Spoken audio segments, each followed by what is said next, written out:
Assalamu alaikum students. I hope you are all fine at home. Let's start today's period Jollyphonics.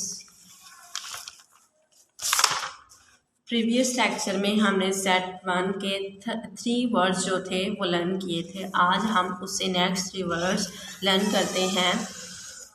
आई की sound ई. क्या sound है आई की? ई. इग्लो, इग्लो. फ.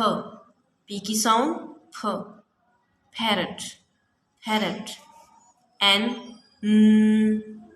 Nest, nest. Next है जी eat, sit.